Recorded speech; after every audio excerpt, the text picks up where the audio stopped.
Jogos Olímpicos Rio 2016.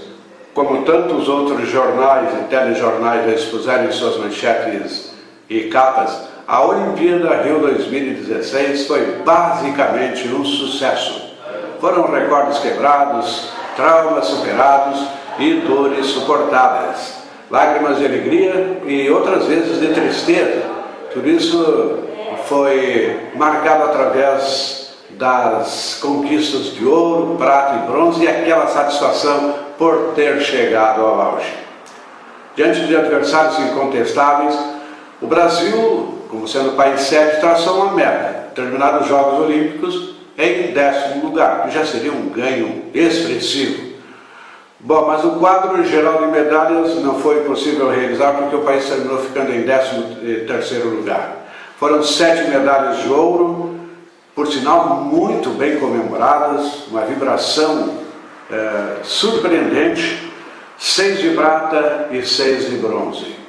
Os atletas com grande favoritismo na conquista de medalhas, como o time feminino de vôlei e futebol, acabaram deixando as medalhas de ouro escapar. Foi uma pena. Por outro lado, o time de futebol masculino, que começou a Olimpíada com uma posição um pouco negativa, promoveu uma virada espetacular conquistando o ouro. E logo nós também vamos trazer as principais notícias esportivas do Brasil e do mundo. Mas tem um aspecto importante com relação às Olimpíadas, foi aquele show espetacular de encerramento. Se a abertura da Olimpíada já foi muito bonita, o encerramento então foi emocionante.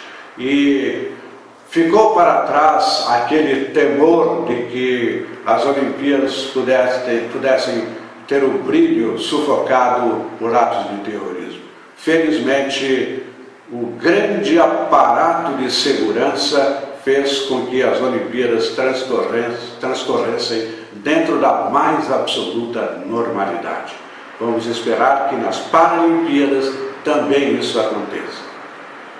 Entretenimento.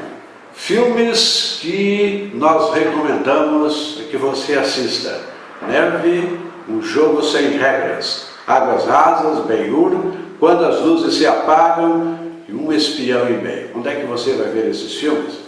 Muito bem, anotem os endereços: Cineflix Total Porto Alegre, Cinemark Barra Sul, Cinemark Bourbon Ipiranga, Espaço Itaú de Cinema Porto Alegre, GNC Iguatemi Porto Alegre, GNC Praia de Belas. São estas as informações na página de esportes e entretenimento do nosso canal aqui no YouTube. E para que você assista o que nós relatamos, basta inscrever-se no YouTube, canal Folha Patrulhense.